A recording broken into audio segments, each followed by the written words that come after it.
On t'a déjà dit que t'étais instable, ou que tu commençais des tonnes de trucs mais que tu terminais jamais rien, ou alors que franchement tu devrais te poser? Est-ce que tu t'es déjà senti en décalage avec le reste du monde? T'as eu cette impression que personne ne te comprend, voire même pire, que les gens te jugent? Tu changes de passion tous les 3 jours? Tu as peur et surtout pas du tout envie de choisir qu'une seule voie? Avec, tu sais, cette petite voix dans ta tête qui te dit « Mais si c'était pas le bon choix? Et si l'autre était mieux ?» Et t'aimerais avoir une éternité pour tout voir, tout savoir, tout découvrir? Alors t'es sûrement multipassionné, et t'es peut-être aussi multipotentiel. Bienvenue sur Multiquoi, le podcast des personnalités atypiques. Multipotentialité, multipassion, atypie et neurodiversité sont les maîtres mots ici. Moi c'est Sego, et après plus de 10 ans dans le recrutement, un projet entrepreneurial qui a clairement foiré, un bon burn-out bien salé, j'ai décidé de me reconvertir pour accompagner les profils pluriels comme le mien. Seul ou en compagnie de personnes plus extraordinaires les unes que les autres, je t'invite à faire un saut dans nos cerveaux si particuliers. Alors, tu nous rejoins? Bonne écoute!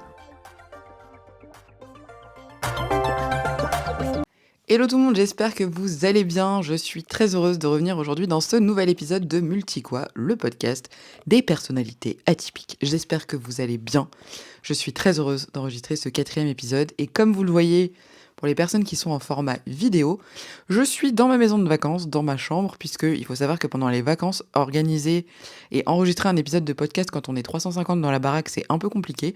Donc autant les dernières semaines, j'étais plus ou moins solo. Là, il y a eu une effervescence de monde tous les jours, donc ça a été un petit peu compliqué pour moi de m'isoler pour pouvoir enregistrer cet épisode. Mais j'ai réussi, donc navré pour le bordel qu'il y a derrière, j'avoue que j'ai essayé de ranger un petit peu, on n'est pas au max du rangement, voilà, donc je trouve que c'est une bonne représentation de ce qui se passe dans ma tête, à savoir que ma chambre est aussi bordélique que mon cerveau, mais c'est un bordel organisé, voilà, tout simplement. J'espère que vous allez bien, encore merci pour tous vos retours, encore merci pour toute la bienveillance, je sais que je le dis à chaque fois, mais je le redis encore une fois, de toute façon, quand on crée du contenu, on n'est rien sans les gens qui écoutent, lisent, téléchargent ce qu'on fait. Donc concrètement, merci à vous parce que c'est grâce à vous que tout ça est vivant. Je vous remercie aussi pour l'accueil que vous avez fait au test sur les multipotentiels, mais également l'accueil que vous avez fait à mon e-book. Donc encore une fois, si vous ne l'avez pas vu, c'est un starter pack pour les multipotentiels en détresse. Il est gratuit, il est téléchargeable donc dans mes liens. Normalement que vous soyez sur YouTube ou sur le podcast, vous avez dans la description de cet épisode tous les liens et donc accès à ces deux outils. Je suis très contente parce que vous m'avez fait des super retours et c'est trop chouette. Donc merci encore une fois. Merci à vous. Je ne cesserai jamais de le dire. Je sais que toutes mes intros vont être exactement les mêmes. Merci aux nouvelles personnes qui rejoignent le podcast. Excusez-moi, j'ai un peu chaud, donc j'ai mes lunettes qui glissent sur mon nez. Voilà, passionnant. Voilà, c'est trop cool. Je suis trop contente. L'aventure se avance et c'est super chouette. Et vraiment, je suis archi reconnaissante parce que j'ai l'impression que je fais quelque chose qui a du sens et pour moi c'est quelque chose qui est fondamental. Donc là, de voir que ça vous aide, de voir vos retours, de voir vos messages, franchement c'est top. N'hésitez surtout pas à m'envoyer des messages, que ce soit sur Insta, que ce soit ici, sur les commentaires. Je serais ravie d'y répondre et je serais ravie d'échanger avec vous. Ceci étant dit, on va commencer l'épisode parce que comme d'habitude, je suis en train de déblatérer une introduction qui est beaucoup trop longue pour toujours dire la même chose en plus, mais c'est important de remercier les gens et c'est important d'être reconnaissant dans la vie. Donc voilà, je fais ça aujourd'hui. Aujourd'hui, vous l'avez vu dans le titre, parce que forcément, si vous avez cliqué là, c'est qu'il y a eu un titre et que j'ai uploadé cet épisode quelque part. Aujourd'hui, on va parler des plus grandes peurs des personnes multipotentielles, parce qu'il y en a quand même beaucoup, qui sont très liés d'ailleurs à l'épisode de la semaine dernière sur les clichés qu'on peut avoir sur les multipotentiels. Mais en réalité, qu'est-ce qui nous fait flipper? Qu'est-ce qui nous terrorise? Alors je pense que pour certains trucs, c'est assez obvious, genre le fait de ne pas avoir envie de ne choisir qu'une seule voie. Mais j'avais envie de creuser un peu ça aujourd'hui et donc j'ai relevé 5 points. À force d'échanger avec vous, je me sers évidemment de ma propre expérience, bien évidemment, et de ce que j'ai pu entendre des différents échanges que j'ai pu avoir avec des personnes comme moi. Et il y a des grandes peurs quand même qui ressortent, des frustrations, des choses plutôt négatives qui parfois nous empêchent aussi d'avancer. Et c'est sur ces leviers-là aussi que moi j'aimerais travailler, notamment dans tout mon accompagnement en coaching. Donc rassurez-vous, ça va finir par arriver. J'attends juste vraiment d'être formé à peu près correctement pour vous proposer vraiment quelque chose de qualitatif, même si en soi je pourrais commencer dès maintenant. Voilà, j'ai envie de faire les choses correctement, donc pas de panique, patience, tout ça arrive, et plein d'autres choses, parce que j'ai prévu plein de trucs trop cool pour les semaines qui viennent et pour les mois qui viennent. Notamment la sortie de ma newsletter, qui je pense arrivera début septembre. Voilà, ça c'était pour le petit teasing. Toujours est-il que, voilà, j'ai recensé 5 points qui, pour moi, sont importants à enfin, c'est important d'en parler, plutôt dans ce sens-là, parce que je pense que ça nous caractérise quasiment tous et toutes, en sachant qu'on n'a pas forcément les 5, bien évidemment. Il y a certaines personnes qui vont être plus ou moins concernées par plus ou moins de sujets. Mais voilà, je pense que c'était important de les évoquer tout de suite pour voir que, bah, effectivement, on a beau être des gens super cool, avec plein de qualités, et plein de possibilités, etc., comme je vous le disais la semaine dernière, on a aussi pas mal de difficultés à affronter parfois la vie, et la vie telle qu'elle est structurée en réalité, puisque, comme j'aime le répéter, on vit dans un monde qui favorise la spécialisation. Et encore une fois, je précise, warning, trigger, tout ce que vous voulez, je ne justifie pas, encore une fois, notre personnalité en disant: «Ouais, c'est le monde qui est pas adapté à nous». Non, c'est pas ce que je suis en train de dire, encore une fois, j'insiste dessus. C'est pas ça, parce que tout le monde doit s'adapter à tout le monde, enfin, c'est la vie. C'est juste que c'est vrai qu'on est dans une société, dans un modèle qui fait qu'aujourd'hui, être spécialisé, c'est très mis en avant, et c'est souvent des choses qui vont être recherchées. Et vous regardez des offres d'emploi, je pense que de votre vie, vous n'avez jamais vu, ou alors si c'est le cas, dites-le moi. Et moi, en tant que RH, je n'ai jamais rédigé une seule offre d'emploi disant: les gars, on cherche quelqu'un qui sait faire tout. Voilà, concrètement. Encore une fois, j'insiste sur ce point, et je pense qu'à terme, c'est vraiment non seulement un combat que je vais mener, mais surtout des offres que je vais proposer aussi côté entreprise, parce que pour le coup, moi, je suis issu des ressources humaines, donc j'ai quand même un background salarié plus. J'aimerais proposer en entreprise justement des accompagnements aussi pour les aider, eux, à réussir à intégrer des profils multipotentiels dans leur entreprise.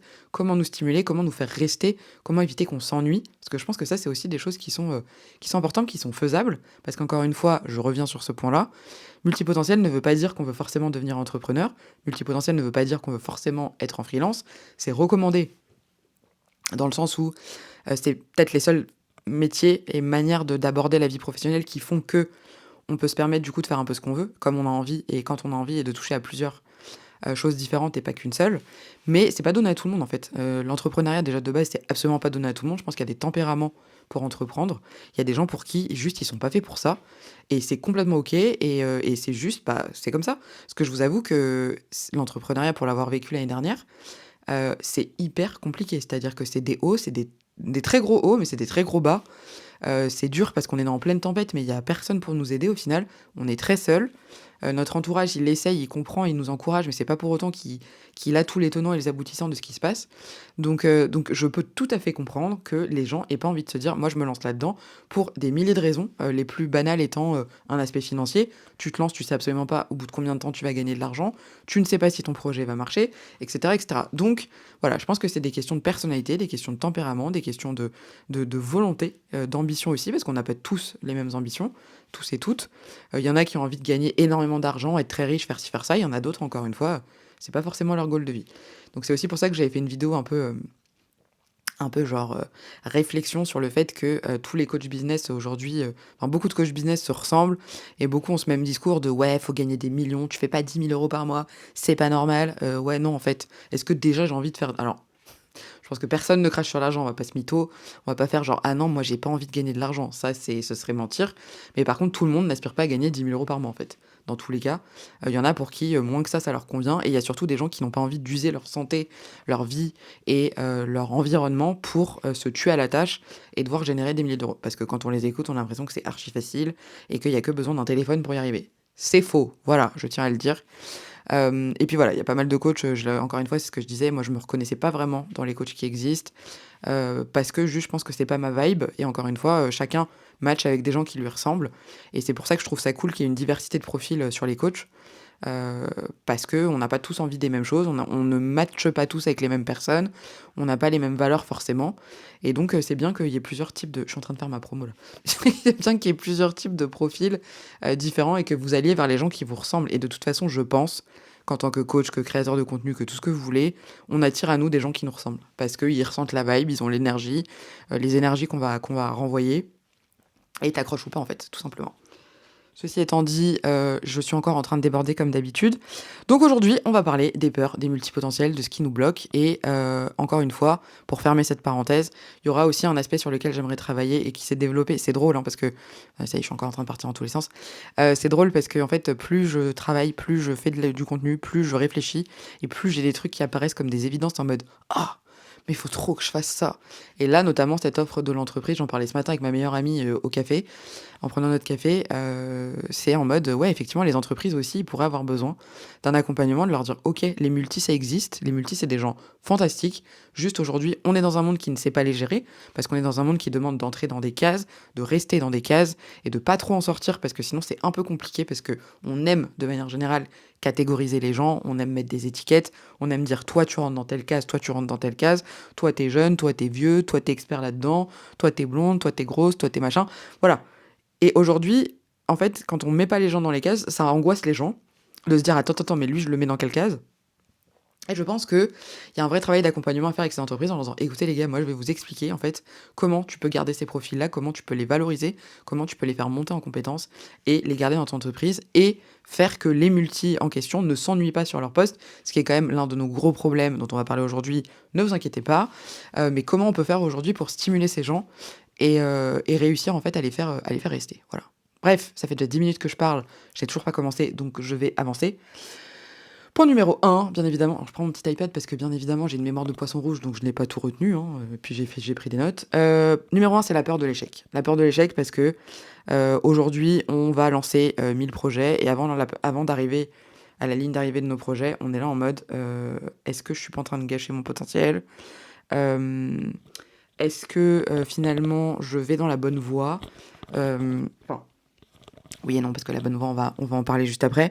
Mais c'est le fait, en fait, de vouloir faire plein de trucs, mais on a ce truc qui va nous bloquer en se disant: «Non, mais si j'y arrive pas, en fait, si j'y arrive pas, qu'est-ce que je fais? Est-ce que finalement» et ça, c'est un peu on va dire, les étapes par lesquelles tout le monde passe, notamment dans l'entrepreneuriat, de se dire: «Mais en fait, si j'échoue, qu'est-ce qui se passe?» Et encore une fois, je pense qu'il y a cet aspect, on n'a pas tous les mêmes vies, on n'a pas tous les mêmes, comment dire? Les mêmes, garanties. C'est-à-dire que tout le monde n'est pas hyper safe de se dire, «Allez, je me lance et on advienne que pourra». Il y a des gens qui, sont en situation financière compliquée, il y a des gens qui ont des familles à gérer, il y a des gens qui ont des problèmes de santé, des ci, des ça, enfin bref, des on va dire waouh, désolé, j'ai shooté dans le trépied, vous avez bougé un peu. Navré pour le mal de mer, on est dans l'ambiance, je suis à la mer, voilà. Mon Dieu, ce que je suis drôle. Hem, bref, vie complètement dissipée, je suis navrée. Et je vous jure, je suis vraiment comme ça dans la vraie vie en plus. J'étais donc en train de dire qu'aujourd'hui, l'échec, ça paralyse. C'est vraiment quelque chose qui est compliqué parce qu'on a cette peur de se dire, bah, de toute façon, si je fais et que c'est pas bien, qu'est-ce qui va se passer? Or, en fait, on peut pas savoir si on n'a pas essayé. Ça, c'est vraiment un truc. Et je suis très, moi, pour le coup, je suis un très bon exemple de ça. Et ça va, je trouve ça avec le perfectionnisme qui finalement est plus un défaut qu'une qualité. Parce que là, le problème du perfectionniste, c'est qu'il va attendre que tout soit parfait, mais ça sera jamais parfait, en fait, parce qu'il aura toujours un truc à redire, il aura toujours un truc à refaire, et au final, il se lancera pas parce que il a peur d'échouer, parce qu'il a peur que tout soit pas parfait, alors que, de un, ça ne le sera jamais, et de deux, il y aura toujours des gens, de toute façon, qui vont trouver à redire. Ça, il faut partir de ce principe-là. Quoi que vous fassiez, que vous soyez la personne la plus gentille de la Terre, que vous ne créiez pas de buzz, que vous soyez toujours dans des propos très modérés, très machin, il y aura toujours des gens pour venir vous casser la tête. Ça, vraiment, c'est quelque chose que j'ai appris sur les réseaux ces dernières années. C'est que tu as beau faire ce que tu veux, tu as beau être la plus sympa, la plus accessible, la plus gentille, la plus drôle, la plus machin, la plus ci, la plus belle, nanana, les gens auront toujours quelque chose à redire. Donc le perfectionnisme, en fait, vous êtes en train de vous rendre malade vous-même. Et de toute façon, le perfectionniste est généralement révélateur d'autre chose, d'un manque de confiance, d'un manque de sûreté sur ce qu'on fait. C'est une certitude. Et donc, en fait, bah forcément, perfectionniste, échec, ça va ensemble, puisque le perfectionniste, il a tellement peur d'échouer qu'en fait, il y va jamais. Et donc, c'est vrai que moi, je suis plus partisane de la team, on y va, on teste. Si ça marche, tant mieux, et après, on ajuste. Si ça marche pas, bah, c'est que ça devait pas marcher, et ça aura beau être plus parfait, au pixel près, une meilleure DA, un meilleur truc, ça ne change rien. C'est-à-dire que les gens vont prendre la chose exactement de la même manière. Donc il faut arrêter en fait, alors c'est facile à dire, il faut arrêter d'avoir peur. Merci Ségolène pour cette réflexion philosophique archi évidente. Captain Obvious, nous voilà. Mais je pense que vous remarquez aujourd'hui, j'ai une énergie, on dirait que j'ai bu 6 cafés. Mais en vrai, ça va très bien, je vous jure. Euh, il faut pas avoir peur de l'échec parce que de toute façon, ça va vous arriver en fait. C'est surtout ça que je voulais dire. C'est que en fait, vous allez échouer à un moment, c'est sûr et certain. Personne ne réussit tout du premier coup, personne n'échoue jamais. Il y a forcément un moment où vous allez vous prendre un mur dans la face, et en fait, c'est la vie. C'est la vie, ça fait mal, c'est affreux, et moi, la première, je me suis pris un boomerang de l'espace en fin d'année dernière, avec tout le retour de flamme de tout ce que j'avais vécu l'année et demie précédente avant. Et en fait, ça arrive et c'est horrible. Honnêtement, je vais pas mytho, je vais pas vous dire waouh, c'est génial, c'est trop cool. De toute façon, on est fort, esprit de résilience, on s'en remet. Oui, on s'en remet parce qu'on se remet tout dans la vie. Mais ça peut être long, ça peut être douloureux, ça peut être traumatisant parfois, mais ça va vous arriver en fait. Donc il y a un moment où la peur n'évite pas le danger, comme on dit tout le temps. La peur, elle est bien. C'est un sentiment qui... Et ça, je l'ai appris, et ça m'a fait avoir une vision de la peur très différente. En fait, la peur, elle est là pour nous protéger. C'est-à-dire que de base, l'être humain a peur parce que c'est un sentiment naturel qui fait que ce sentiment-là va enclencher les actions qui font qu'on va se protéger. Je sais pas, moi, vous arrivez, je sais pas, t'es dans la rue, t'es en train de traverser, il y a une voiture qui arrive vers toi, tu vas avoir peur, mais instinctivement, tu vas reculer, avancer. Bon, parfois, on est tétanisé aussi, mais c'est un sentiment qui est créé pour justement défendre, nous défendre et trouver les ressources justement pour arriver à se défendre.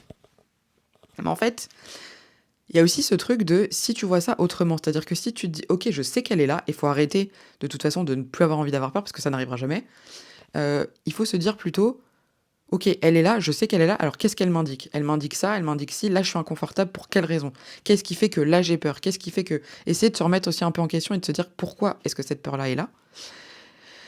Et à partir de là, essayer d'anticiper les moments de peur en fait. Alors c'est pas évident, et je pense que c'est un travail de toute une vie, mais dans tous les cas, en fait, je sais pas comment dire, mais il faut pas se dire ça m'arrivera jamais. Ce n'est pas possible. Vous allez avoir peur, vous allez échouer, vous allez avoir mal, vous allez souffrir. Il va se passer des trucs. C'est comme quand je dis à mes copines, quand on parle des relations amoureuses, oui, mais bien sûr que ça fait mal.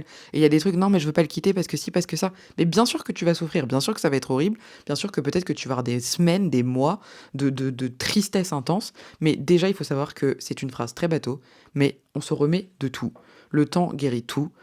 Et je parle vraiment de tout, c'est-à-dire que même vous allez perdre des gens, il y a les maladies, le deuil, tout ça, ça finit par s'apaiser. Je dis pas que ça s'efface complètement. Et je peux citer certains de mes amis qui ont perdu leurs parents, qui me disent tous, en fait, ça s'arrête jamais vraiment. Il y a toujours ce petit truc, cette petite douleur, cette petite tristesse. Et je vais utiliser l'image qu'une nana m'avait dit un jour, une fille que j'avais croisée à une convention manga, donc pour vous dire le truc improbable. Je sais pas comment on en est arrivé à parler de ça. Elle m'a dit qu'elle avait perdu son papa. Et elle me dit en fait, si je peux utiliser une image, c'est comme si j'avais une plaie, donc béante, au moment où mon père est décédé. Donc horrible, ça saigne, machin, etc. Et en fait, au fur et à mesure du temps, ça commence alors à cicatriser. Et elle dit, en fait, ça se referme jamais vraiment. Ça se referme jamais vraiment. Par contre, eh ben, il y a un peu de végétation qui va recommencer à pousser. Il y a des petites fleurs qui vont pousser autour. Et elle avait cette image-là, en fait, de cette plaie, de ce trou qui reste là, mais qui devient un peu moins désagréable, en fait. C'est surtout ça. Et c'est pareil, en fait, la peur de l'échec, bah, faut y aller, faut y aller. Je sais que c'est facile et je sais qu'il y en a plein d'entre vous qui ne le feront pas pour autant. Et je l'entends complètement. Mais testez, au pire, vous vous cassez la gueule, au mieux, ça fonctionne. Mais si vous êtes tout le temps dans cette peur de me dire, non, mais si j'échoue, eh bah oui, vous allez échouer. Oui, les gens vont vous juger, peut-être. Et alors? Et encore une fois, je pense que il y a beaucoup moins de gens qui se soucient de ce que vous faites que vous ne le pensez. On a toujours l'impression que tout le monde est là à nous regarder, parce qu'on a ce truc un peu mélo, comment dire, mégalo, pardon, pas mélo. Ah si, mélodramatique aussi, mais un peu mégalo de se dire, ouais, de toute façon, les gens, ils vont voir, ils vont juger, ils vont ci, ils vont ça. Mais non, en fait, déjà, les gens, ils ont leur propre vie à gérer. Et quand bien même, il y en a qui jugent, et alors, en fait? Et alors? Faut passer au-delà de ce truc de, ok, et en fait, je vous dis ça, je me le dis à moi en même temps, hein. Je précise que je suis pas en train de vous dire: «Ouais, moi, je suis la boss, j'ai réglé tous mes problèmes, je le vis trop bien». C'est complètement faux. Moi, j'ai des gros, problèmes comment dire? J'ai toujours très peur de décevoir mes parents. C'est quelque chose de chronique chez moi. Donc j'ai ce truc-là, hein, et moi aussi, je suis en train de travailler dessus en mode et de toute façon, même s'ils sont pas contents, bah, quoi? C'est ma vie, c'est pas la leur et il y a un moment, en fait, où oui, tu peux leur faire tout le plaisir du monde. C'est ta vie à toi que tu vas vivre. Il faut pas que tu arrives au seuil de ta vie en te disant: «Ah bah, merde, j'ai passé ma life à faire des choix pour les autres, en fait». Ouah, je suis dans une phase, un mood philosophique de fou aujourd'hui. Donc la peur de l'échec, c'est notre peur numéro un.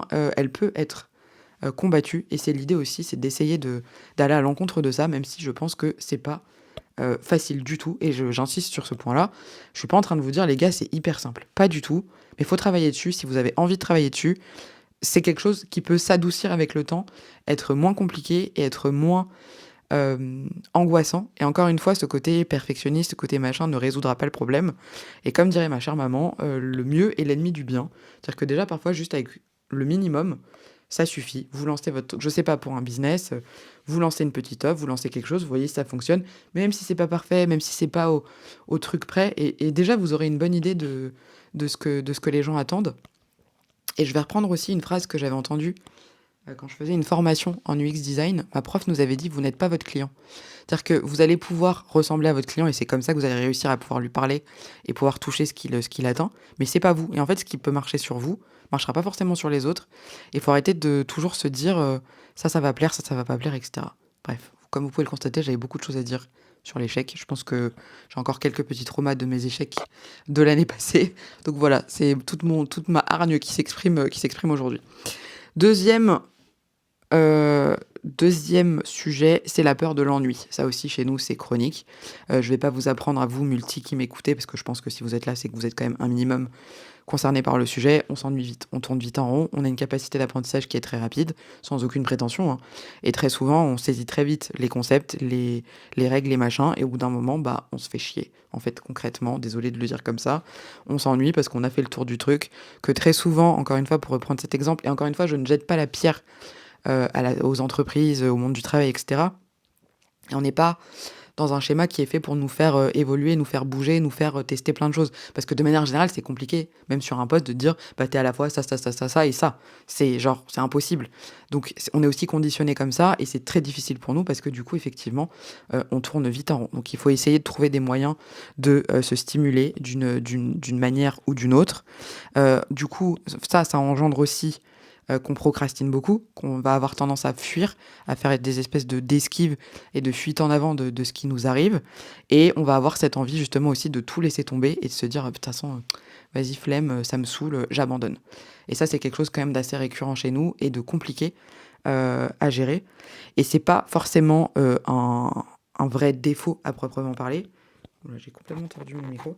C'est juste que c'est en fait un espèce de système d'alerte interne qui nous dit les gars, là t'es en train de t'ennuyer, faut que tu fasses quelque chose. Il y a plusieurs teams. Il y a la team de bah, je m'ennuie, ok, je fais avec. Il y a la team de je m'ennuie, mais qu'est-ce que je pourrais faire pour moins m'ennuyer. Et déjà, si en fait, je trouve que dans la vie de manière générale, tout est quand même question d'angle de vue. Et si on se dit, bah attends, là je m'ennuie, mais qu'est-ce que je pourrais faire pour essayer de moins m'ennuyer? Est-ce que en termes de travail, je pourrais, par exemple, être force de proposition, aller voir mon employeur, mon boss, ce que vous voulez. Écoute, voilà, là je considère que j'ai un peu fait le tour du truc. Après, il faut avoir en face quelqu'un qui est apte à entendre ça, bien évidemment.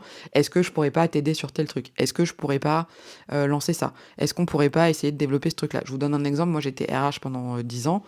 Dans ma dernière entreprise, j'étais sur un poste qui était assez diversifié en vrai. J'avoue que je l'ai quitté juste parce que je me suis lancée dans l'entrepreneuriat, mais c'était quand même une entreprise qui me plaisait beaucoup de base. C'était juste un concours de circonstances.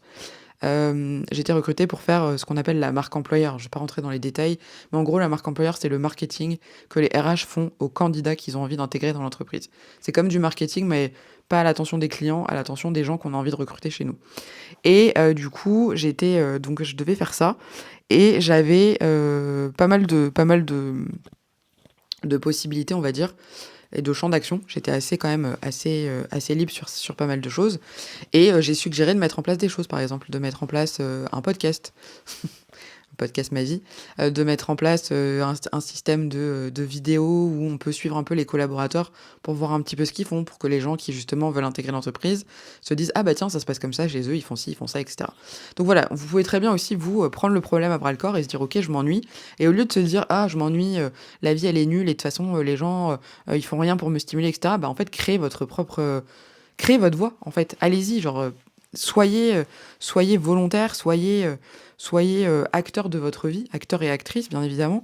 Allez essayer de provoquer les choses, en fait. Provoquer le destin, vous appelez ça comme vous voulez. Et essayez, vous, en fait, de dire, bah, ok, là, cette situation ne me convient pas, qu'est-ce que je peux faire pour qu'elle change? Et de manière générale, je pense que c'est moi quelque chose que j'essaie d'appliquer dans ma vie. Quand il y a des situations dans lesquelles je me sens pas bien, quand il y a des situations qui m'angoissent, qui me stressent, je reste pas dedans. Je suis pas là en train de me dire, ok, qu'est-ce qui va se passer, où va le monde, etc. Non, c'est en mode, ok, ce truc-là me dérange. Qu'est-ce que aujourd'hui je suis physiquement et mentalement et moralement et sentimentalement et tout ce que vous voulez capable de faire pour que ça change. Et souvent ça aide de se dire parce qu'en fait il y a énormément de gens, et encore une fois je vous blâme pas, qui se disent non mais de toute façon c'est pas ma faute, c'est la faute de ci, c'est la faute de ça. Non, en fait, il y a toujours un moment où on est capable d'essayer de trouver une solution, pour contourner un problème, ou du moins essayer de s'extirper de quelque chose, sur lequel on a une influence évidemment. Je vous parle pas de la maladie, ce genre de choses où malheureusement ça c'est des choses, on n'y peut rien et c'est comme ça. Mais juste vraiment ce truc de se dire: «OK, ça me convient pas, qu'est-ce que je peux faire pour que ça change?» Et c'est pareil dans le monde du travail en fait. Alors bien évidemment, vous allez probablement aussi vous retrouver face à des gens qui vont dire: «Mais vas-y, non, reste à ta place et tu restes là». Et là dans ces cas-là, bien évidemment, je peux que vous conseiller de faire autre chose. Mais vous aurez, potentiellement aussi des gens qui vont être en face et qui n'attendent que ça et qui ont pas forcément non plus, eux, cette vision du truc et de se dire et en fait, c'est le fait que vous veniez amener le sujet en leur disant: «Bah, voilà, écoute, regarde, j'ai pensé à ça». Bah, ça peut aussi créer des ouvertures et créer des choses, voire même créer des posts. Je sais que moi, c'est déjà arrivé dans mon entourage. Je suis vraiment assise n'importe comment. C'est déjà arrivé que, il y ait des gens qui créent leur propre post, leur propre voix parce que justement, ils ont été force de proposition et qu'ils sont allés, suggérer des choses à leur manager. Donc l'ennui, c'est aussi quelque chose qui peut être un petit peu, dérouté, contourné, mais encore faut-il que vous le vouliez. Ensuite, le point numéro 3, la peur de ne pas être légitime. La peur de ne pas être légitime parce qu'on a un syndrome de l'imposteur puissance 3 milliards, je vous l'ai déjà dit 3 milliards de fois. Donc pour rappel, le syndrome de l'imposteur pour celles ou de l'impostrice d'ailleurs, pour celles et ceux qui ne le connaîtraient pas, c'est le fait de considérer qu'on mérite pas ce qu'on a, considérer qu'on n'est pas à sa place, considérer qu'en fait on mérite pas ce qui nous arrive, que je sais pas, moi tu as une super promotion au taf, tu vas dire mais attends, mais pourquoi j'ai eu ça, en fait je le mérite pas, etc. C'est très courant chez les femmes, sans vouloir faire la féministe de bas étage, parce que de toute façon les femmes sont assez souvent euh, dans des situations qui font qu'on doit lutter 3 fois plus que les hommes à chaque fois pour avoir exactement la même chose. Ceci est une réalité. Encore une fois, c'est pas du féminisme latent. Euh, et c'est vrai qu'on a cette peur-là de pas être légitime en tant que multi parce que le problème qu'on a aussi, c'est que comme on fait plein de choses et qu'on passe très vite à autre chose, on va se dire que on n'est pas expert donc du coup des domaines et donc on n'est pas apte à être reconnu en tant qu'expert. Alors que au contraire, et je vous l'ai déjà dit dans plein de vidéos notamment sur Instagram, le propre du multi, c'est qu'il va souvent creuser jusqu'à un certain niveau d'expertise dans les sujets, jusqu'à passer à autre chose. Et en fait, il y a la manière dont les autres vont nous percevoir et la manière dont nous on se perçoit nous. C'est-à-dire que nous, on a l'impression de passer à plein de trucs à la suite les uns des autres, alors que pour d'autres personnes, ils vont juste se dire en fait, ouais, il maîtrise, il est passé à autre chose. Donc, encore une fois, ça c'est encore une fois une question de point de vue, c'est-à-dire que qui détermine si on est expert ou pas? Alors, il y a certains métiers, bien évidemment, où l'expertise, elle est genre évidente. C'est-à-dire que vous pouvez pas, en tant que multi, vous dire je vais devenir médecin, lire 3 livres de médecine et vous revendiquer généraliste. Bien sûr que non. Donc, restons sur des trucs quand même assez réalistes.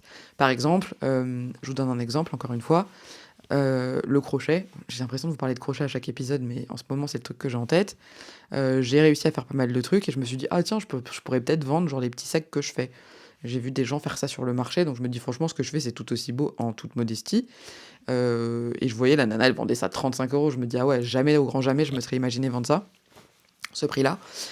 Et bref, et en fait, en y réfléchissant, je me suis dit: «Bah non, je suis pas légitime, j'ai fait 3 pauvres trucs de crochet dans ma vie. À quel moment est-ce que moi, je peux débarquer comme ça? Je suis qui pour me dire, je vais vendre mes trucs?» tu vois?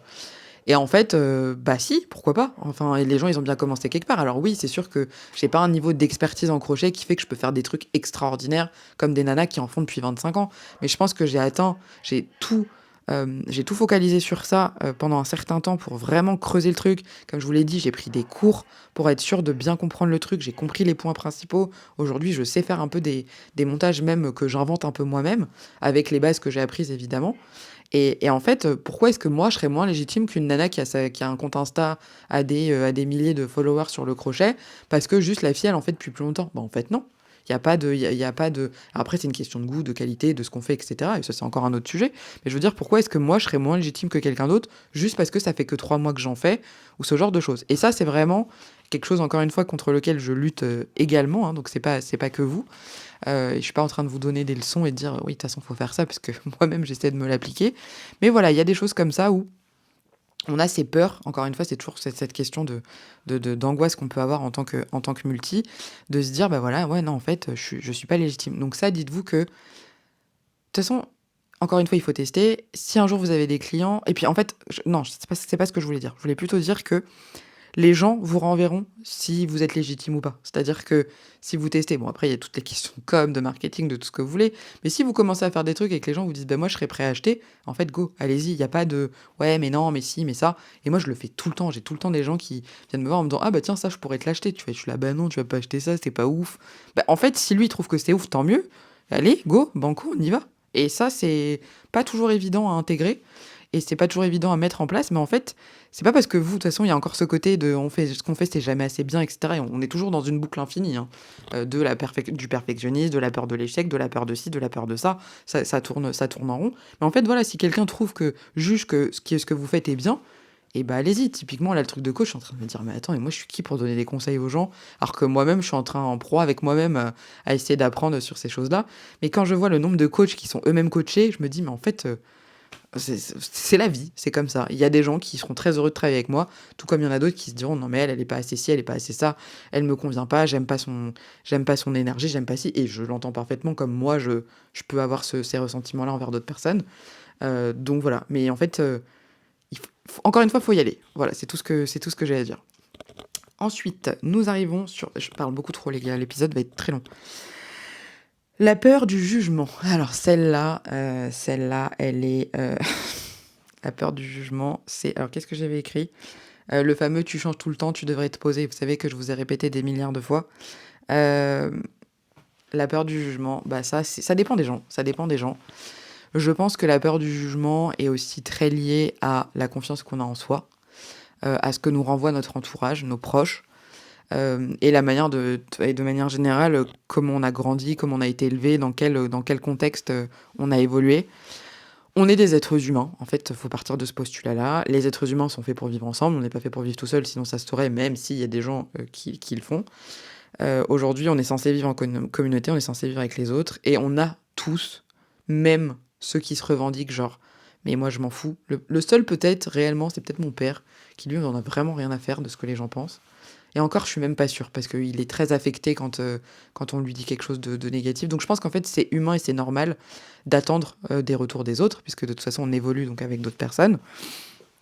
Et c'est aussi normal d'avoir peur que les gens... Alors, il y a plusieurs types de peur. Il y a les gens où ça les tétanise quoi qu'il arrive. Ça, c'est un peu triste, parce qu'à un moment, en fait... Moi, par exemple, je vais sortir dans la rue habillée n'importe comment, je m'en fous complètement. C'est-à-dire que les gens vont me regarder, j'ai des crocs, un pantalon vert, un t-shirt jaune et une casquette bleue. Bon, ça n'arrive pas, mais je suis tout à fait capable de faire ça. J'adore les couleurs hyper fluo, j'adore les trucs hyper flashy. J'ai un de mes meilleurs potes parfois qui me dit c'est go, j'ai même pas envie de marcher avec toi dans la rue. Franchement, j'ai honte. Donc, vraiment, moi, je m'en fous. C'est-à-dire que on va me tailler, je sais pas quoi. Ok, bah grand bien de face. En fait, moi, ça changera rien à ma vie foncièrement. Donc, sur ce point-là, j'avoue que l'aspect confiance en soi, moi, j'ai pas trop de problèmes, j'ai de la chance, mais c'est un travail que j'ai fait sur moi, bien évidemment. C'est pas venu du tout du jour au lendemain. Et si je devais reparler à la Sego d'il y a 15 ans, je lui dirais meuf, qu'est-ce que tu fais ? Genre, qu'est-ce que t'es là à te prendre la tête sur la vie des gens dont on a strictement rien à foutre. Donc ça, c'est dans les faits. Je pense que les gens qui ont confiance en eux, de toute façon, s'en foutent de ce que pensent les autres parce qu'ils savent ce qu'ils valent. Ça, c'est un travail de toute une vie. Il y a des gens qui n'auront jamais confiance en eux malgré tout le travail qu'ils feront. C'est en réalité assez triste, mais c'est quelque chose de relativement courant. Et donc, en fait, le jugement, c'est normal quand on fait quelque chose de se dire que vont penser mes proches, que vont penser les gens que j'aime. Moi, c'est vraiment ça qui m'importe, c'est mon entourage très proche, ma famille, mes meilleurs amis qui sont ma deuxième famille. Ces personnes-là, j'avoue que j'aime bien savoir ce qu'ils pensent. Pour autant, c'est pas pour ça que je les écoute, c'est ça qui est très paradoxal, c'est qu'ils vont parfois me donner leur avis sur un truc. Si moi, je suis persuadée d'un truc, j'y vais quand même. Même si tout le monde me dit, meuf, c'est pas ouf ton idée, je vais le faire. Ça, vraiment, je pense que c'est peut-être l'un de mes plus gros défauts, c'est que je suis têtue comme une mule, et quand je ressens au fond de mes tripes qu'il faut que je fasse quelque chose, et j'ai l'impression que le human design explique vachement ça. Plus j'en lis, plus je me dis, en fait, c'est aligné, ce mot utilisé à tort et à travers tout le temps, c'est aligné avec qui je suis, c'est-à-dire que je suis faite pour être comme ça, c'est d'aller là, d'essayer, je me plante honnêtement 8 fois sur 10, hein.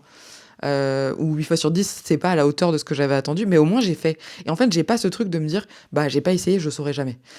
Et c'est exactement pareil, vous savez, dans les relations amicales, amoureuses, etc., surtout amoureuses, moi je suis le genre de personne, je déteste être dans les zones grises. Vous savez, ces zones où t'es t'aimes bien quelqu'un, tu sais que l'autre il t'aime bien aussi, mais tu sais pas trop, machin, où ça va, etc. Ça, pour moi, c'est la pire chose ever. Donc, moi, je suis le genre de personne qui va aller te dire, écoute, voilà, moi, j'ai l'impression que je te kiffe. Enfin, je te kiffe, j'ai l'impression que toi aussi.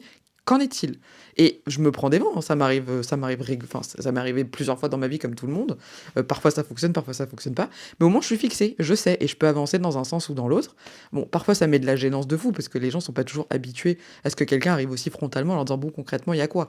Mais au moins, il n'y a pas ce truc de ah, alors on est quoi? On fait quoi? Attends, il a fait ça, peut-être que c'est un si. Mais en fait, je sais pas. Non, va demander en fait si tu veux savoir, ça ira plus vite.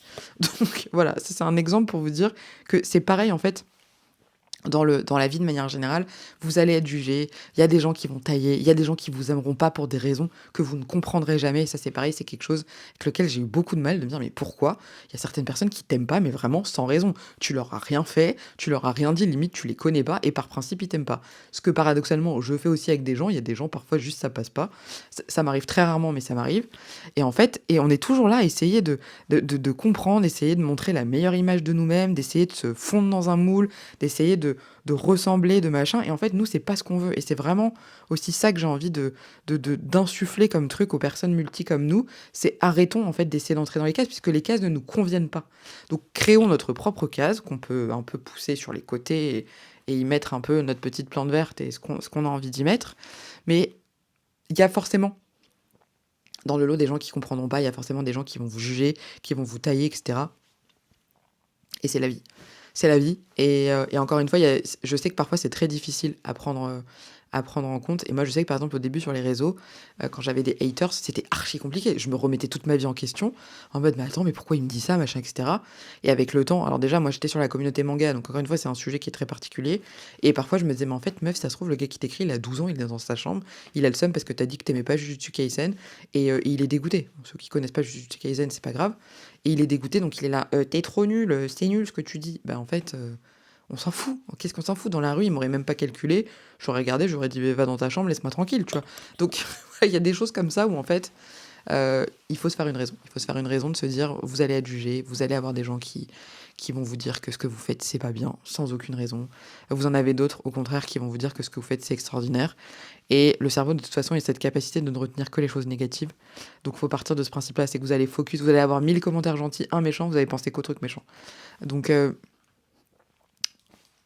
c'est factuel, ça existe. Et comme tous les trucs dont on a parlé juste avant, parce que j'ai eu l'impression de répéter cette phrase-là pendant tout l'épisode, j'aurais peut-être dû mettre comme titre d'épisode, ça va vous arriver, c'est la vie. C'est quand même un peu plus approprié.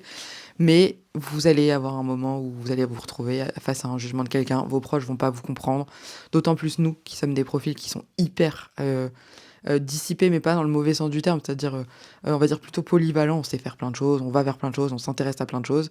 Et en fait, il y a ce truc de se dire, bah, les gens ils comprennent pas. Moi, mes amis, franchement, et c'est pour ça que je suis très heureuse de vous connaître tous et toutes multi qui venaient m'écrire régulièrement sur les réseaux parce que je me dis, mais en fait, je suis pas toute seule. Parce que vraiment, autour de moi, je me dis, mais il y a personne comme moi, je suis vraiment une meuf chelou. Alors, je me suis fait à cette idée aussi de me dire, je suis un peu bizarre et c'est ok. Et les gens se sont fait à cette idée de, c'est go, c'est notre pote un peu excentrique, un peu folle, mais on l'adore. Et c'est très bien comme ça et tout le monde le vit bien. Mais je me rends compte qu'en fait, je suis tellement pas la seule à être comme ça et c'est rassurant d'un côté de se dire, bah en fait, on n'est pas juste des gens bizarres, c'est juste que on a tellement de passion, tellement de fougue, tellement de trop plein d'énergie, Après, moi, j'ai en plus de ça l'excentrisme, la sociabilité, enfin plein de trucs qui font que bah, c'est vachement compliqué pour les autres de comprendre toute cette énergie qu'on va renvoyer et qui est pas toujours évidente. Et il y a des gens aussi, je pense, je repars dans une analyse philosophique, je pense qu'il y a beaucoup de gens qui jugent parce que ça leur renvoie à leur propre image d'eux-mêmes. C'est-à-dire que il y a des gens qui vont vous juger parce que ils auront jamais les couilles, excusez-moi l'expression, de faire ce que vous faites. Ils auront jamais le courage d'aller là où vous allez. Ils auront jamais la passion que vous avez dans certaines choses. Et en fait, ça leur renvoie juste à leurs propres insécurités, leurs propres incertitudes de se dire ah ouais mais attends mais elle fait ça, elle fait ça. Donc ils vont vous tailler parce que ils vont se dire en fait juste c'est parce que et ça, c'est très humain. Et regardez-vous aussi quand vous taillez des gens. Est-ce que ça vous renvoie pas à quelque chose de plus profond? C'est-à-dire que moi, ça m'arrive, et je pense comme à peu près tout le monde, de temps en temps, de tomber sur des vidéos, de les envoyer à ma meilleure copine et de dire ah, regarde ça, ha ha ha, et me moquer. Pas forcément méchamment, mais genre, ça, vraiment, je le dis, ça m'arrive régulièrement. Et je pense qu'on le fait tous. Euh, Et en fait, en réfléchissant, parfois, quand je fais ça, je me dis: «Mais attends, mais en fait, pourquoi je me moque? Qu'est-ce qui fait que ci? Qu'est-ce qui fait que ça?» Et souvent, ça m'amène à réfléchir à moi, à me dire: «Ah mais attends, peut-être que là, je me suis moquée parce qu'en fait, je sais pas moi, la fille, elle est en train de danser comme une un peu une chagasse, mais d'un autre côté, en même temps, elle est quand même vachement jolie, en même temps, elle est quand même vachement bien foutue et ci et ça» et après, je suis en train de me dire: «Mais est-ce que finalement, je suis pas en train de la tailler parce que j'aimerais moi aussi peut-être être, bien foutue, savoir bien danser et cetera?» Bref, moi là, je vous donne un exemple, hein. Mais c'est pour dire que souvent, en fait, les gens qui jugent, les gens qui vont être un peu médisants et cetera, c'est souvent qu'eux-mêmes, ça renvoie à quelque chose. Il y a aussi les chocs des générations, ça c'est important de le dire. Moi, je sais que parfois mes parents, c'est même pas que c'est du jugement, c'est juste qu'en fait, ils comprennent pas parce que juste on n'est pas sur les mêmes sphères, on n'a pas les mêmes outils. Et encore une fois, j'en parlais avec ma meilleure copine.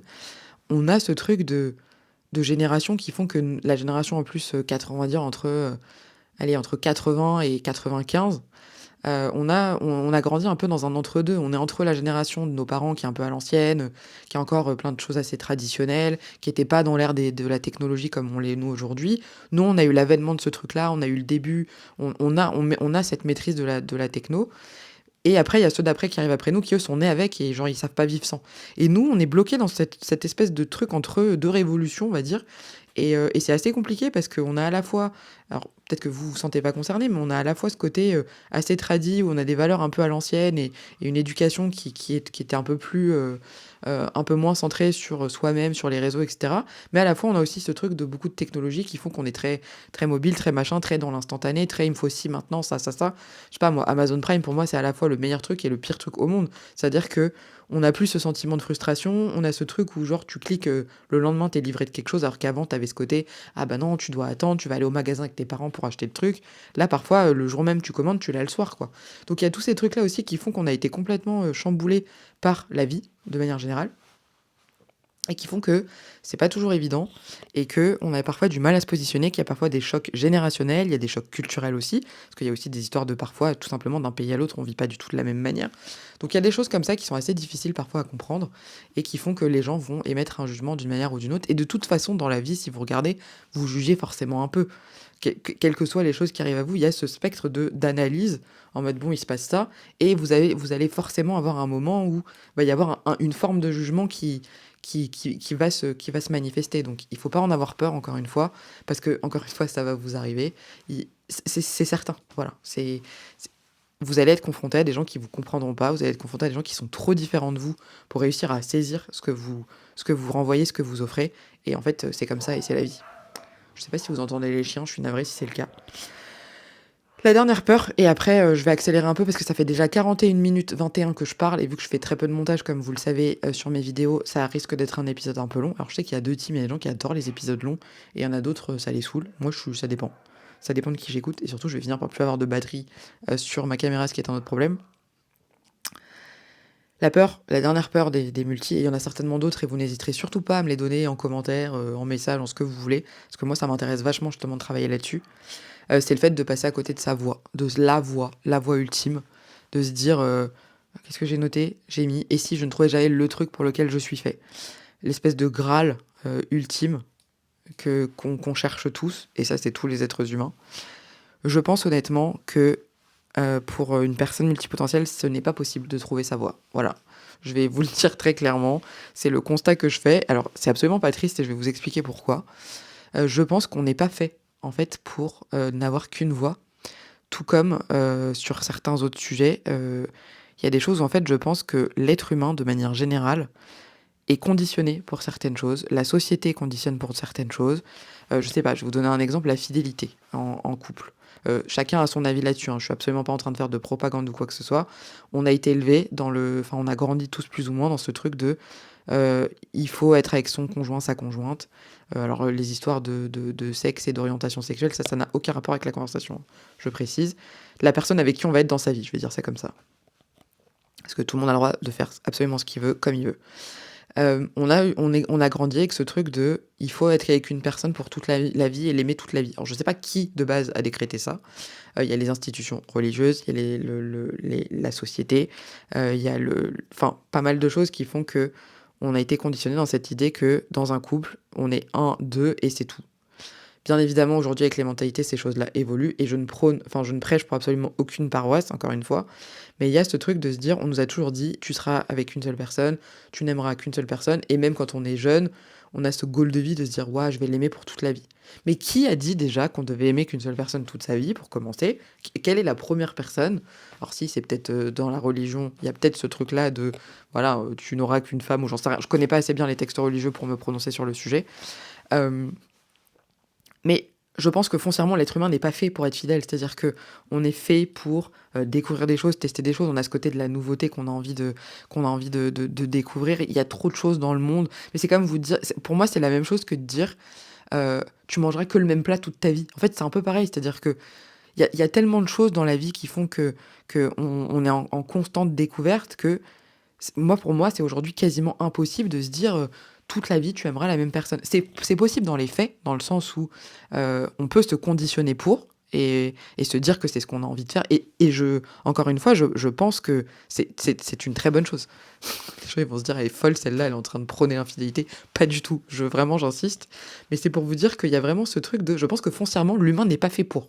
C'est dans ce sens-là. Qu'après, on le fasse pas, ça c'est encore une autre histoire. Mais je pense que on est biologiquement pas constitué pour passer toute notre vie avec la même personne. Voilà, ça c'est un fait. Et ben c'est exactement pareil pour trouver sa voie. Je pense que il n'y a pas une voie, il n'y a pas un métier, il n'y a pas un truc. Et vraiment, et je parle pour nous, les multis, c'est que dans tous les cas, on va aimer tellement de choses dans notre vie que c'est impossible pour moi. Et vraiment, c'est là, je pèse mes mots et je le dis. Et après, vous pouvez être d'accord avec moi ou pas. Je pense que ce n'est pas possible pour les personnes les multipotentielles de ne trouver qu'une seule voie. Ça n'arrive pas. Vous ne trouverez jamais le métier ultime, le truc, à moins, encore une fois, de vous créer votre métier sur mesure. Mais je pense qu'il manquera toujours quelque chose. L'herbe sera toujours plus verte ailleurs. Il y aura toujours un moment où vous direz ah, mais peut-être que s'il y avait ça en plus, ça sera mieux. Et moi, c'est mon quotidien absolu d'avoir quelque chose, de trouver que c'est cool, mais de me dire ouais, mais quand même, il manque ci, il manque ça. Il n'y aura jamais un métier, on va dire, qui comblera absolument tout ce que vous voulez. Je pense que vous pouvez vous rapprocher d'un Graal idéal et je pense que l'entrepreneuriat, je pense que travailler à son compte, créer son propre métier favorise énormément ça. Mais je pense qu'aujourd'hui, c'est impossible d'avoir un métier où vous vous dites toute ma vie je serai là-dedans, toute ma vie je kifferai ça et ce sera génial. Aujourd'hui, moi par exemple, je vous parle de cette offre de faire du coaching, d'accompagner les profils comme nous. C'est un truc qui va me passionner, je le sais, mais je sais que je vais aussi faire plein d'autres choses autour. C'est-à-dire que je vais pas me concentrer que sur du coaching, je vais potentiellement travailler aussi dans un aspect entreprise avec un aspect plus salarié, grosse structure, etc. Je vais peut-être aussi travailler avec des enfants, enfin voilà, je vais peut-être diversifier complètement mon offre au fur et à mesure du temps. Donc ce sera un métier, on va dire, global de coach, mais qui va englober tellement d'autres choses qu'au final, c'est pas un seul métier. Donc je pense que, et ça va être la conclusion de cet épisode, parce que j'ai beaucoup trop parlé, j'en suis navrée, je pense que j'ai une overdose d'énergie là aujourd'hui, et donc navrée pour vous, parce que je sais même pas si ça va être appréciable à écouter. Euh, je pense que aujourd'hui, en tant que personne multipotentielle, il faut chercher des choses qui nous nourrissent. Il faut essayer d'intégrer dans notre vie des choses. Ça peut être par exemple, on va dire que vous n'êtes pas hyper épanoui sur votre métier de base. Est-ce que vous pouvez pas à côté vous rajouter des hobbies, des loisirs, machin, qui vont vous nourrir de ce dont vous avez besoin? Il faut commencer, je pense, par identifier ce qui vous prend aux tripes. Moi, je sais que mon goal de vie, c'est d'aider les gens. C'est depuis que je suis petite, j'ai ce truc-là de j'aime les gens, j'aime l'être humain au sens très large du terme. J'ai toujours été archi sociable, j'ai toujours été la super bonne copine à qui tout le monde peut se confier, etc. Encore aujourd'hui. J'ai toujours été très empathique, très à l'écoute des autres, à me dire de quoi les gens ont besoin, qu'est-ce que je peux faire pour rendre leur vie meilleure, etc. etc. Parfois au détriment de moi-même. Ça, j'ai appris à réussir à le doser, enfin j'apprends encore à le doser correctement pour pas non plus me laisser complètement bouffer. Mais moi, c'est ça. Ma vie, c'est de me dire, je veux me rendre utile aux autres. Je veux que, même à ma petite échelle, je puisse avoir une influence sur les gens, les aider, les faire aller mieux, les faire être heureux. Alors, dans un sens vraiment très, très, très large du terme. Voilà, moi, je sais que c'est ce qui me fait vibrer, c'est ce qui me donne envie de me lever le matin, c'est ce qui fait que je suis heureuse. Je suis heureuse quand je vois tous mes amis ensemble parce que on a galéré à tous se voir, mais j'ai réussi à tous les réunir. Je suis heureuse quand je reçois vos messages en mode merci, ta vidéo m'a aidé sur ça, ça me fait me sentir moins seule, je sens que, enfin, merci, etc., etc. Ça pour moi, mais c'est les meilleurs cadeaux ever. Donc voilà, ça c'est mon goal de vie à moi. Je sais que moi j'ai besoin de ça, j'ai besoin de liberté, j'ai besoin de créativité. Je ne sais pas être enfermée dans un truc où on a quelqu'un au-dessus de moi qui me dit faut que tu fasses ci, faut que tu fasses ça. Je n'y arrive pas. Et je le sais. Donc en fonction de ça, je vais essayer de broder et de trouver le métier qui va me correspondre. Enfin voilà, c'est tout simplement, je pense, c'est des questions de perception, c'est des questions de comme disent les coachs business, de trouver ton why, ton pourquoi, de qu'est-ce qui fait qu'aujourd'hui tu vibres et tu te lèves le matin. Et c'est ça, et en vrai j'en rigole, mais c'est vrai, c'est qu'est-ce qui vous donne envie de vous lever. Je sais que j'ai une abonnée par exemple qui est ostéo pour les animaux. Je trouve que c'est extraordinaire et je pense qu'elle, son goal de vie le matin, je lui poserai la question, c'est de se lever en se disant: «Je vais rendre la vie des animaux meilleure» et je trouve que c'est incroyable de se dire: «Voilà, moi, mon goal de vie, c'est ça, c'est de travailler avec les animaux, par exemple, travailler avec les enfants, travailler avec les personnes, en situation de handicap, travailler avec, les personnes qui sont dans une situation, je sais pas moi, politique, compliquée, des réfugiés, des machins, des tr voilà, trouver ce qui vous anime. Est-ce que c'est, l'art, le dessin? Est-ce que c'est la musique? Est-ce que c'est il faut trouver ça et en fait broder autour de ça, de savoir quelles sont vos valeurs fondamentales et d'essayer de graviter autour de ça, d'une manière ou d'une autre, que ce soit, par un loisir parce que votre travail actuel vous permet pas forcément de tout laisser tomber, d'aller faire que ce que vous kiffez. Mais il faut trouver les trucs qui vous animent profondément et surtout, en fait, restez pas dans les cases. Si vous êtes pas fait pour être dans une case, n'y restez pas. Et c'est pas grave, les gens vont dire ce qu'ils veulent, il va se passer ce que vous voulez. Peut-être que vous allez avoir des moments difficiles, des moments de doute, des moments de douleur, peut-être que même financièrement ça va être compliqué, peut-être va y avoir des passages à vide, mais honnêtement, est-ce que ça vaut pas le coup de se dire: «OK, il y a tout ça, mais derrière je vais kiffer à un moment ou à un autre», que de s'enfermer dans un truc où on se dit: «Bah, en fait, j'ai pas le choix, je dois rester là et ma vie elle est trop triste». Voilà, je pense que je vais m'arrêter là parce que genre j'arrive presque plus à respirer tellement je me suis enflammée. Sachez que c'est un épisode que je fais vraiment avec les tripes pour le coup, enfin comme à peu près tout ce que je fais dans ma vie. Mais là particulièrement celui-là où je vous ai donné toute mon énergie et tout ce que j'ai à dire et à transmettre sur ce sujet-là, même si ça pourrait durer encore des heures. Je serais tout à fait capable de vous faire un podcast de 4 heures, hein, je tiens à le dire. Mais voilà, n'ayez pas peur, enfin si, ayez peur, mais dites-vous que la peur c'est votre allié, qu'elle est là pour vous avertir qu'il y a un danger, elle est là pour vous protéger, mais elle est pas là pour vous bloquer non plus. Elle est plus là pour vous dire: «OK, meuf, là, tu vas arriver dans un truc potentiellement dangereux. Qu'est-ce que tu peux faire pour que tu n'ailles pas dans le danger et que tu ne te craches pas?» Donc voyez-la plutôt comme une alerte, voyez-la plutôt comme quelque chose qui vous dit: «Eh oh, attention, une barrière, un garde-fou», ou la personne, tu sais, quand tu vas trébucher, qui va te rattraper avant que tu tombes, et qui va te dire: «Attends, là, doucement, viens, on réfléchit, on n'y va pas». Et parfois, juste le fait d'y aller quand même, bah, ça peut tout changer. C'est-à-dire que moi, j'ai peur tout le temps, hein. Je vais pas faire la meuf, genre je suis H24 en stress des trucs, de machin. Est-ce que ça va marcher? Est-ce que si? Est-ce que je vais gagner de l'argent? Est-ce que les gens vont être contents? Est-ce que machin? Mais j'y vais quand même et bah, je me plante encore une fois très souvent, hein, j'ai toujours pas compris au bout de 35 ans que parfois mes parents me donnaient des bons conseils, sur pas mal de sujets.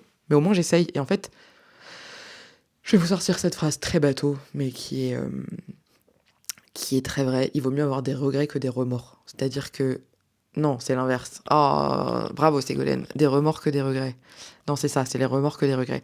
En gros, vaut mieux faire le truc et se dire: Merde, j'ai merdé, j'aurais peut-être pas dû faire ça, mais au moins je l'ai fait», que de se dire: «Ah mais qu'est-ce qui se serait passé si j'avais essayé?» Et ça, c'est vraiment le pire truc, je trouve, aujourd'hui, d'être dans une espèce d'incertitude. Les «et si?» Et si j'avais essayé de faire ça? Et si je lui avais parlé? Et si machin?» Et en fait, ça, pour moi, c'est impossible. Je peux pas vivre avec des «et si», donc j'essaye. Et souvent, ça, c'est pas une réussite, mais que ce soit dans le travail, que ce soit dans les relations, que ce soit dans la vie, je me dis: «Go, en fait, qu'est-ce que j'ai à perdre? Est-ce que ce que j'ai à perdre est trop important pour vraiment me dire: "Ouais, la meuf, vas-y doucement"» ou pas?» Et c'est vrai que j'ai de la chance d'avoir grandi dans un environnement qui a favorisé, la curiosité, l'ouverture d'esprit, le fait de tester des choses. Encore une fois, j'ai un père qui est entrepreneur, donc forcément, j'ai grandi dans ce truc-là aussi de lui, il a tout fait tout seul, il s'est construit tout seul, il a essayé, il a réussi, tant mieux pour lui. Mais c'est vrai que voilà, j'ai une maman qui est très créative, qui est très artistique, qui est très bricoleuse, qui sait faire plein de choses, très manuelle et cetera. Bah, forcément, ça m'a ouvert aussi l'esprit sur ces choses-là et encore une fois, je pense que les chiens ne font pas des chats, comme on dit. C'est-à-dire que l'environnement dans lequel on évolue a forcément une influence sur ce qu'on devient, ça c'est sûr et certain. Et je pense que les multipotentiels, on ne sort pas de nulle part. C'est-à-dire que si vous creusez un peu autour de vous, je pense que dans votre entourage, que ce soit vos parents, vos proches, vos frères et sœurs, vos oncles, tantes, cousins, amis, si vous creusez, vous vous rendrez compte qu'en fait, il y a forcément quelqu'un qui a eu une influence d'une manière ou d'une autre sur la manière dont vous êtes aujourd'hui. Et je pense que les gens multipotentiels qui ont des enfants, ces enfants-là ont des grandes chances de le devenir aussi parce que justement, ils vont grandir dans cet écosystème de tu peux tout tester, tu peux tout voir, tu peux tout faire et go mon enfant, quoi. Voilà, sur ce, au bout de 53 minutes 08, je vais me taire. J'ai archi soif. Merci à vous tous et à vous toutes d'avoir écouté cet épisode. J'espère qu'il va pas être trop infâme à écouter parce que franchement, je me suis enflammée de fou. C'est l'ambiance vacances. Je fais un petit moment de reconnaissance et de gratitude encore une fois parce que vraiment cet été, je vis le best été, que ce soit en termes de gens que je vois, je suis avec mes proches, je fais des choses que j'aime, je vois des gens que j'aime, il fait un temps de ouf. Je suis en Bretagne pourtant, hein, j'insiste. Vous êtes tous incroyables là, depuis que j'ai lancé ce compte. Je sais pas, je suis inondée d'ondes positives, de gens sympas, de gens archi intéressants, et j'ai qu'une hâte, c'est qu'on commence les épisodes où c'est vous qui parlez. Parce que je pense que vous avez plein de trucs de ouf à raconter. Donc ça, je pense que ça arrivera courant du mois de septembre, voire octobre, le temps que tout se mette en place. Voilà, écoutez, merci beaucoup d'avoir écouté cet épisode jusqu'au bout. Je vous laisse tranquille à partir de maintenant. Passez une bonne journée, une bonne nuit, une bonne après-midi en fonction de ce que vous faites et de l'endroit du monde dans lequel vous êtes et du moment auquel vous écoutez cet épisode. Prenez aussi bien soin de vous, c'est important. Prenez bien soin de vos proches. Mettez de la crème solaire si vous êtes au soleil, parce que moi j'ai brûlé et c'est pas très agréable. Je vous dis à très bientôt, enfin à la semaine prochaine, pour un nouvel... Je recommence. Et je vous dis à la semaine prochaine pour un nouvel épisode dans la joie et la bonne humeur. Bye bye. Merci d'avoir écouté cet épisode et j'espère qu'il t'a plu. N'oublie pas que toi aussi, si tu te considères comme une personne multipotentielle, tu peux venir nous raconter un petit peu ton histoire et la partager avec nous en remplissant le formulaire qui sera probablement dans la description de cet épisode. Évidemment, tu le sais et tu t'en doutes, pour la reconnaissance, la visibilité et pour que je continue de faire des épisodes extraordinaires, n'hésite pas à liker, à partager et surtout à commenter cet épisode si tu as des choses à dire ou envie de partager une idée. Tu peux aussi me retrouver évidemment sur tous les réseaux sociaux. Les liens encore une fois sont dans la description de cet épisode et je te dis à très bientôt pour un prochain épisode.